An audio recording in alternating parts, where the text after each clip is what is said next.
भक्तपुरमा नेपाल मजदुर किसान पार्टीको घोषणापत्र हेर्ने हो भने त एजेन्डा पनि एमसीसी अनि त्यसपछि आएर युक्रेनको युद्ध अनि श्रीलङ्काको गरिबी यावत थिए। डिप बोरिङले प्रकृति बिगार्छ। तत्कालका लागि बोरिङ गरेर बोरिङ भनेको तुरन्तै गर्न सकिन्छ। भक्तपुरको कुनै पनि ठाउँमा पाइप गाड्यो भने 50-60 फिटमा पानी आइहाल्छ। भक्तपुर नगर सफा देख्नुहुन्छ। गर्नुभएको छ, साह्रै दुःख गर्नुभएको छ जनप्रतिनिधि साथीहरूले, मेहनत गर्नुभएको छ, सुन्दर बनाउनु भएको छ। तर जो भक्तपुर नगर प्रवेशमा हनुमन्ते खोला छ, तपाईँ राम मन्दिरबाट प्रवेश गर्नुहोस्, भारा स्थानबाट प्रवेश गर्नुहोस् वा काठमाडौँबाट आउँदा सलाघारीबाट प्रवेश गर्नुहोस्, यति दुर्गन्ध छ। त्यो नाक ठुनेर पनि त्यो दुर्गन्ध भित्रसम्म पस्छ। मैले गर्नुभएको छैन भनेको होइन, धेरै गर्नुभएको छ। उहाँहरूलाई धन्यवाद दिनुपर्छ। साँच्चैकै हेर्न लायक बनाउनु भएको छ सम्पदाको लागि चाहिँ। भक्तपुरमा घरहरू बनेनन् भन्ने हो नि त मेरो कुरा चाहिँ। केही अनुदानहरू दिएको छ। दाचिअप्पामा इँटा दिएको, इँटा दाचिअप्पा भनेको हाम्रो परम्परागत इँटा छ, त्यसमा अनुदान दिएको छ, यताउति गरेको छ।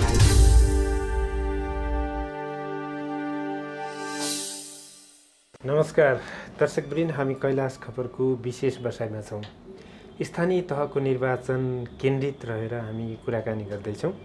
यति बेला दर्शकहरूले नै जहिले पनि राजनैतिक दलका मुद्दा मात्रै उठाउनुभयो, राजनैतिक दलका नेतृत्वहरूसँग मात्रै कुरा गर्नुभयो, कहिलेकाहीँ यसो स्वतन्त्रबाट उभिएका उम्मेदवारहरूसँग पनि गफ गरिदिनु न भन्ने हामीसँग केही कुराहरू आएका थिए, ती म्यासेजहरू आएका थिए। त्यसैलाई मध्यनजर गर्दै हामीले आज स्वतन्त्रबाट उम्मेदवारी दिनुभएका भक्तपुर नगरपालिकाको मेयरका प्रत्याशीको रूपमा सत्यराम त्वायनासँग हामी कुराकानी गर्दैछौँ। आजको बसाइ विशेष हुनेछ। यो विशेष बसाइमा दर्शकहरूलाई स्वागत गरिहालेँ।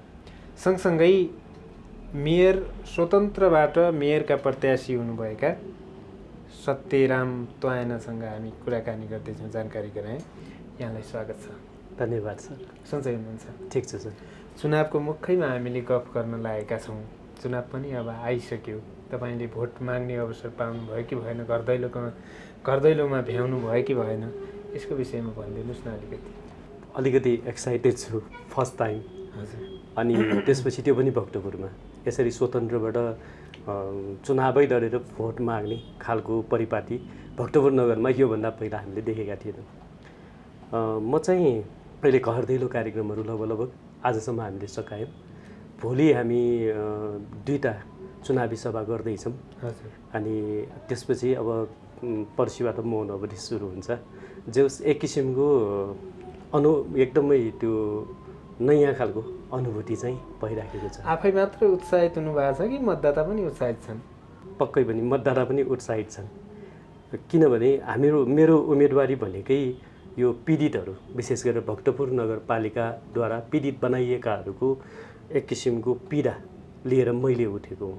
म त्यो पीडित मध्येमा हुँ।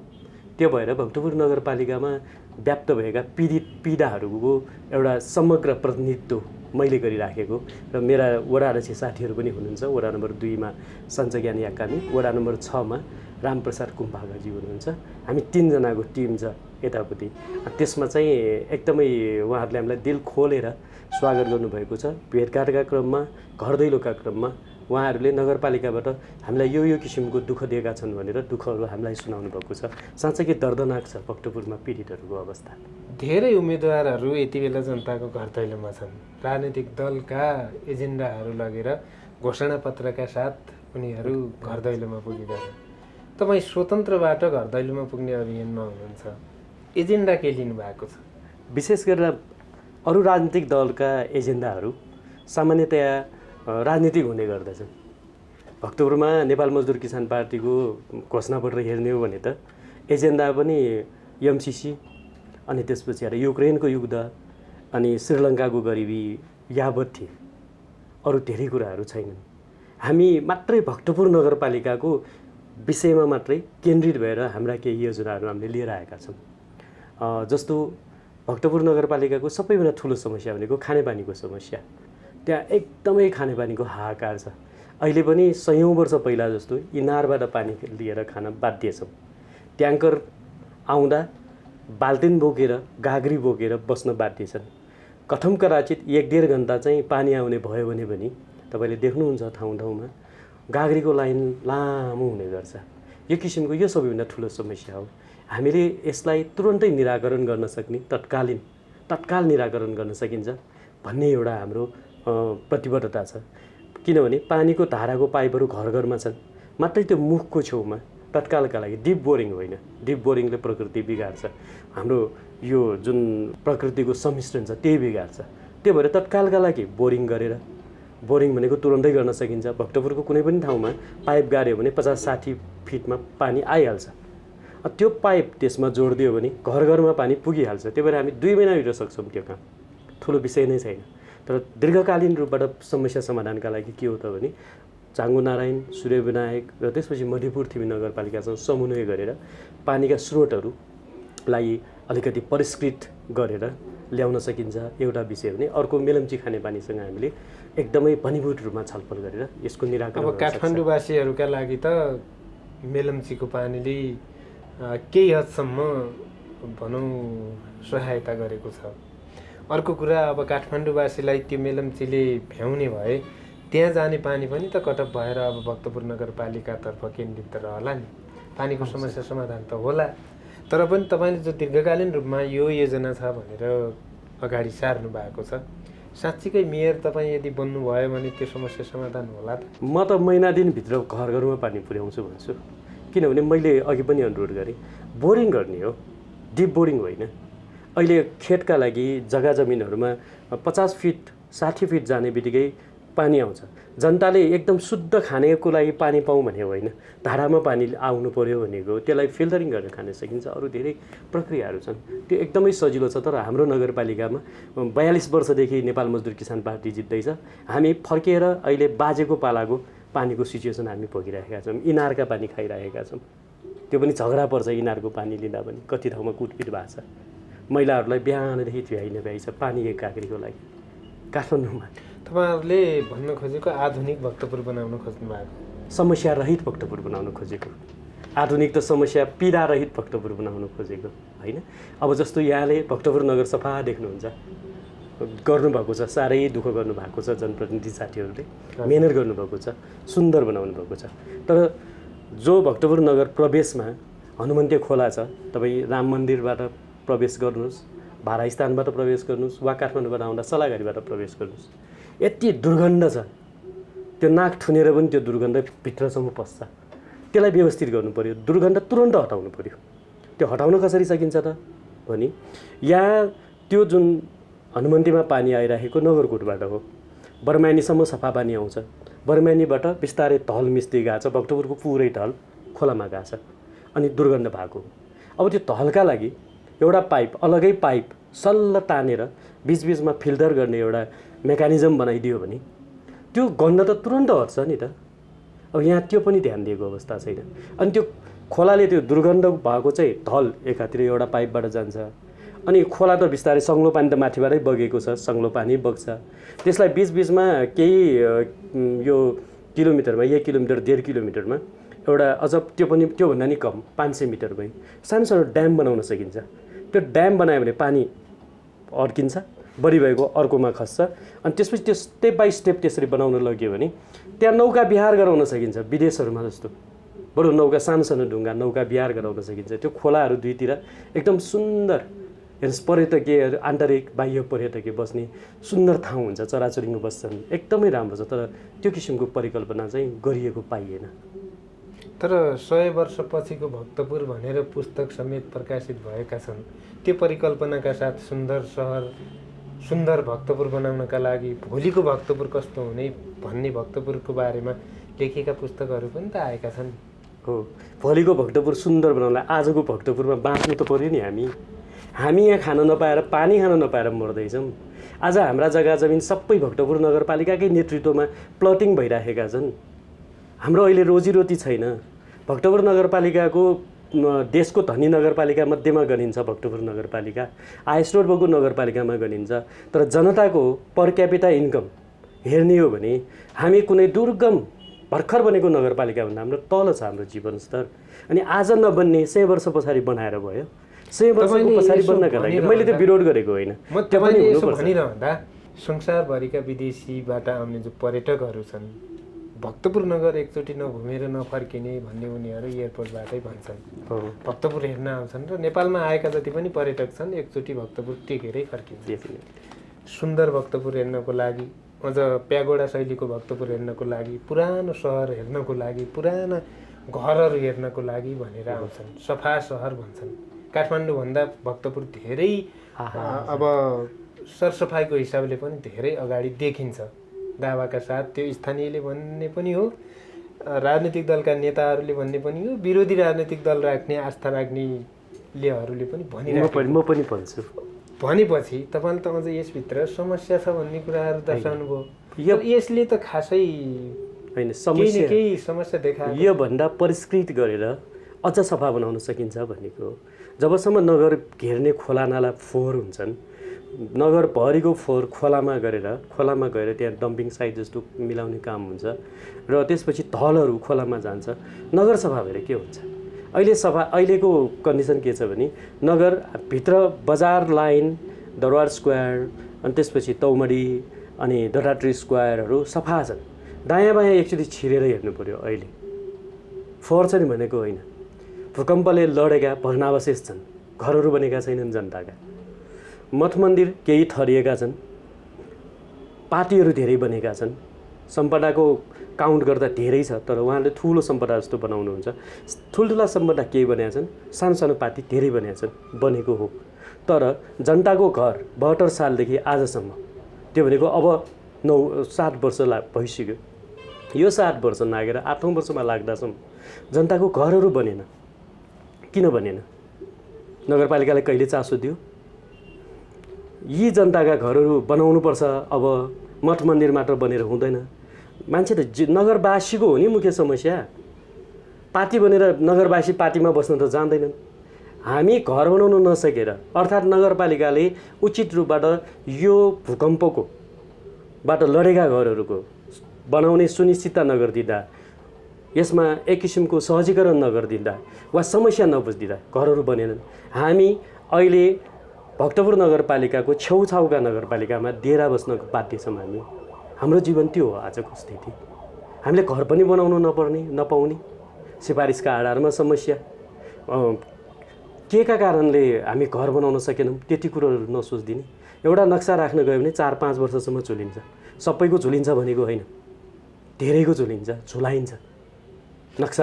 हामीले सुनेको भक्तपुर नगरपालिकाले स्थानीयको घर बनाउँदाखेरि घरको अगाडिको मोहराको लागि भनेर अनुदानको समेत व्यवस्था गरेको, कति इट्टा सहयोग गर्ने, बालुवामा कति सहयोग गर्ने, त्यो पर्सेन्टको आधारमा सहयोग गरिराखेको भनेर धेरै मिडियाहरूमा पनि आएको कुरा हो। सही हो होइन? त्यो नगरपालिकाकै तर्फबाट उनीहरूले अनुदान दिएर घर बनाएको देखिन्छ।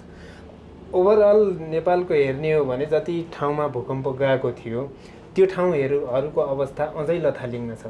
चाहे मठ मन्दिर, यहाँले भनेअनुसार मठ मन्दिरको कुरा होस्, अरू हिसाबले हेर्ने हो भक्तपुरका भूकम्पले क्षति पुर्याएका धेरै संरचनाहरू लगभग पूर्ण भइसके भन्ने केही त देखिए र केही मिडियाहरूमा पनि आइसकेको कुरा हो। तपाईँले त छँदै छैन भन्ने कुरा गर्नुभयो। विरोधको लागि विरोध मात्रै हो कि साँच्चीकै हो? होइन, मैले गर्नुभएको छैन भनेको होइन, धेरै गर्नुभएको छ। उहाँहरूलाई धन्यवाद दिनुपर्छ। साँच्चैकै हेर्न लायक बनाउनु भएको छ। सम्पदाको लागि चाहिँ सम्पदा विकासमा भूकम्पले थलिएका एकदम जीर्ण भइसकेको सम्पदाहरू बनाइएका छन्, बनेकै छन्। त्यो चाहिँ हामीले एकदम उहाँहरूलाई आदर साथ र साँचो बोल्नुपर्छ। एकदमै उहाँहरूलाई हामी धन्यवाद भन्न चाहन्छौँ पुरै भक्तपुर नगरपालिकाको नगरवासीको तर्फबाट। तर भक्तपुरमा घरहरू बनेनन् भन्ने हो नि त मेरो कुरा चाहिँ।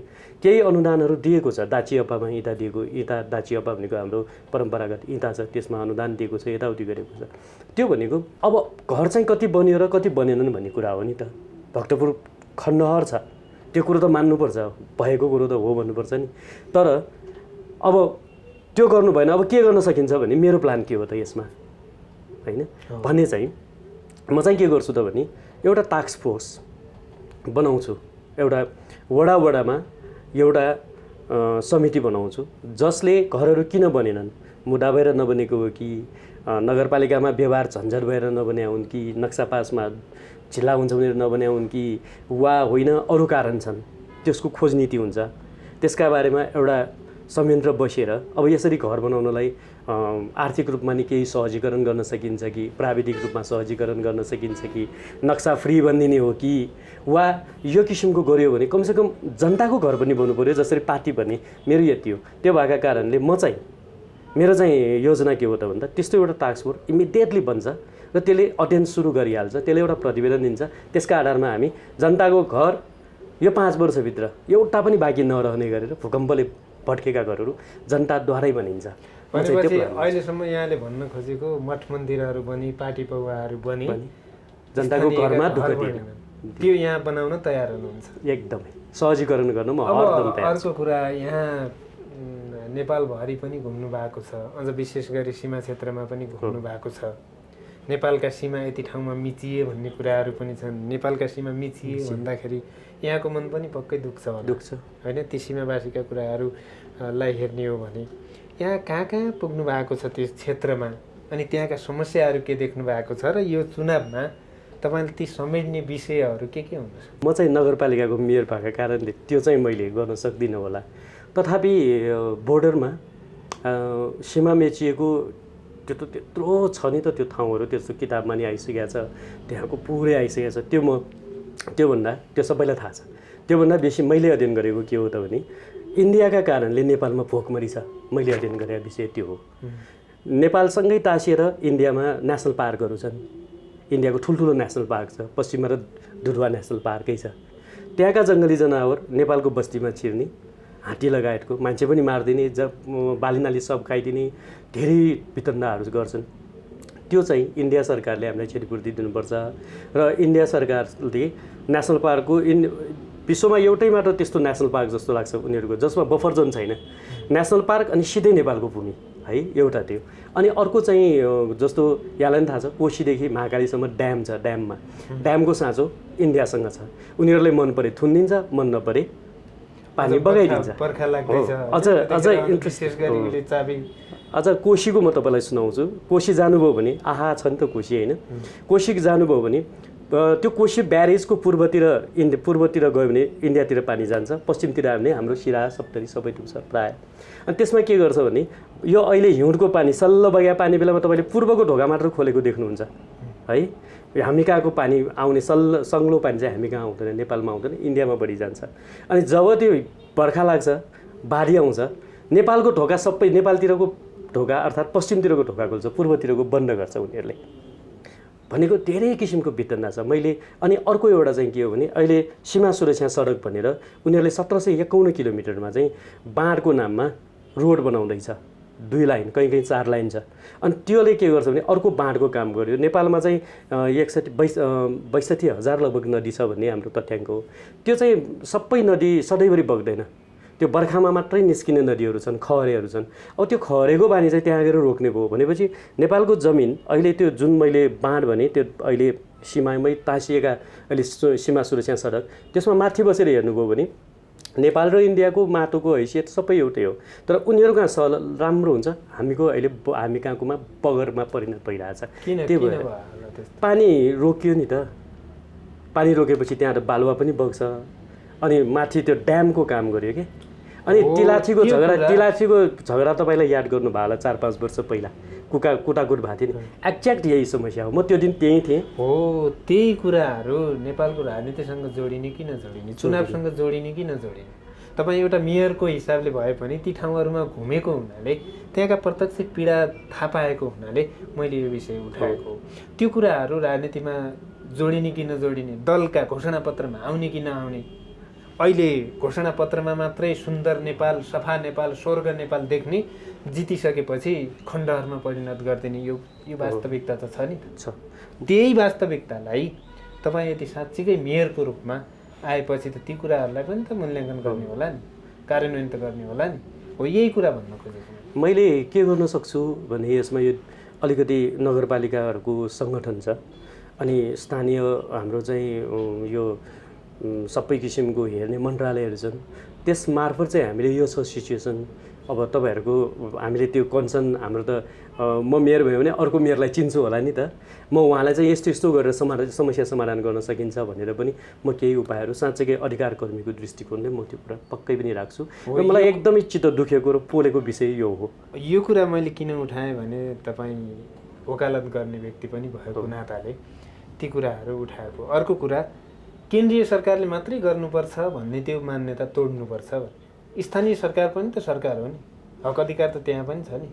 सीमामा मिचिँदाखेरि त्यो स्थानीय सरकारलाई पनि दुख्नु पर्यो हो, त्यो अधिकार त उसले पनि त प्राप्त गर्नु पर्यो। मुख्य कुरो टाइममै त्यो रिपोर्टै पुग्दैन क्या केन्द्र सरकारसँग। त्यो केन्द्र सरकारसम्म समयमै यो सीमा मिचिएका या अघि मैले भनेका भारतका कारणले नेपालमा त्यो उत्पादनका खेती नष्ट भएका विषय, गरिबी भोकमरीका विषयहरू छन्, त्यो टाइममा पुर्याइदियो भने केन्द्र सरकारले केही न केही त पहल गरेको पनि छ। हामी त्यसमा चाहिँ चनाखो हुनुपर्छ। हामी कार्यक्रमको अन्तमा छौँ, चुनावको मुखैमा भएको नाताले हामी धेरै अगाडि गफ गर्न सक्दैनौँ। तपाईँसँग गफ गर्ने कुराहरू धेरै छन्, तथापि हामी यो छोटो बसाइमा तपाईँ धेरै जिल्लाहरू घुमिसक्नु भएको छ। कतिपय बेला भक्तपुरको शिक्षा अथवा त्यो मोडेल अनुसार अन्य ठाउँमा पनि भइदिएको भए हामी कति राम्ररी पढ्न पाउँथ्यौँ होला।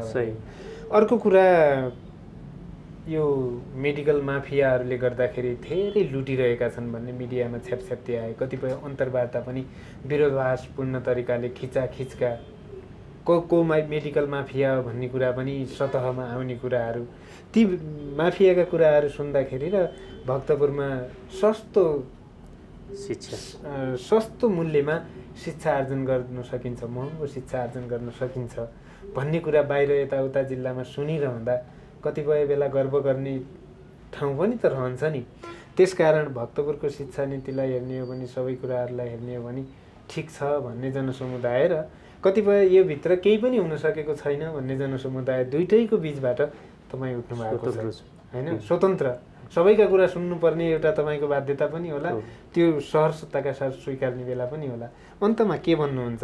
हामी यो तपाईँको डेकोमिवा इतापाके जग्गा एकीकरणको सम्बन्धी अर्को विषयमा हामी लामै बहस गरौँला। त्यो पीडितको नाताले पनि तपाईँका यावत समस्याहरू छन्, ती पीडित भएका कुरा र सरकारवाला निकायलाई नै सँगै राखेर हामी कुराकानी गर्नेछौँ यस विषयमा। मैले यति नै भने हो। म जुन भक्तपुरको शिक्षाको कुरामा म असन्तुष्ट छैन, म सन्तुष्ट छु। मलाई गर्व लाग्छ। धेरै साँच्चैकै नेपाल मजदुर किसान पार्टीका जनप्रतिनिधिज्यूहरूले शिक्षाको क्षेत्रमा धेरै गर्नुभएको छ। मेरो त्यसमा धेरै कमेन्ट छैन। अलिक केही सुधार गर्नुपर्ने पक्कै पनि हुन्छ। गरेको ठाउँमा सुधार गर्ने त हो नि, नगरेको ठाउँमा त कसले सुधार गर्नुपर्छ र। त्यो भनेको के हो भन्दाखेरि शिक्षा क्षेत्र भनेको एकदम संवेदनशील क्षेत्र हो। त्यो भएर शिक्षा क्षेत्रकै मानिसहरूले त्यसलाई म्यानेजमेन्ट स्वतन्त्र रूपबाट गरिदियो भने त्यसको एक किसिमको अगाडि बढ्ला भन्नेमा चाहिँ म अलिकति त्यसमा छु। जाँदा मैले पनि अन्तिममा भएको कारणले म दुईवटा सरलाई चाहिँ अनुरोध गर्छु। जस्तो भक्तपुरमा अहिले पर्यटक हाम्रो त अब रोजगारीको त हाम्रो समस्या छ नि त। भक्तपुर पनि अब बेरोजगारहरूको ठुलो सहर बन्दैछ एक किसिमले भन्ने हो भने। रोजगारी सम्वर्धनका लागि एकदम यो स्किल प्रमोट गर्नुपर्ने हुन्छ। सिटिबिटी लगायतसँग चाहिँ एकदम समन्वय गरेर यो फ्रीमा तालिमहरू दिन लाउने कुराहरू, अनि त्यसपछि आएर अहिले अनलाइन जबको कन्सेप्टहरू आएको छ युवाहरूमा, त्यसलाई चाहिँ सिकाउने र त्यसलाई कसरी प्रमोसन गर्नुपर्छ भन्ने खालको कुरामा। अनि त्यसपछि यहाँ आएका टुरिस्टहरू, अघि पनि यहाँले भन्नुभयो टुरिस्टहरू आउँछन् हामी कहाँ, तर हामी कहाँ टुरिस्ट बस्दैनन्, हेर्छन्, फोटो खिच्न जान्छन् भयो क्या। अब हामीले चाहिँ उहाँहरूलाई कसरी अड्याउने हो त 2000 रात 2000 दिन यहाँ, त्यो कन्सेप्टबाट चाहिँ केही नभए पनि यो एउटा चाहिँ हेरिटेज यहाँ खिचेका फोटो भिडियो अझ टिकटक पनि होइन सभ्य तरिकाले कम्पिटिसन गराउन सक्छौँ। अनि आन्तरिक र बाह्य पर्यटनको अलिकति हुन्छ भने दोस्रो चाहिँ के हो भने यहाँ चाहिँ एटलिस्ट पनि सभ्य कल्चरल नाइट्सहरू एभ्री नाइट हुनुपर्छ। अनि त्यसपछि हप्तामा कमसेकम पनि 1 दिन या 2 दिन एउटा कल्चरल हाम्रो चाहिँ एउटा महोत्सव टाइपको ठाउँमा त्यो किसिमको पनि गर्न सकिन्छ, त्यसले पनि उ गर्ला।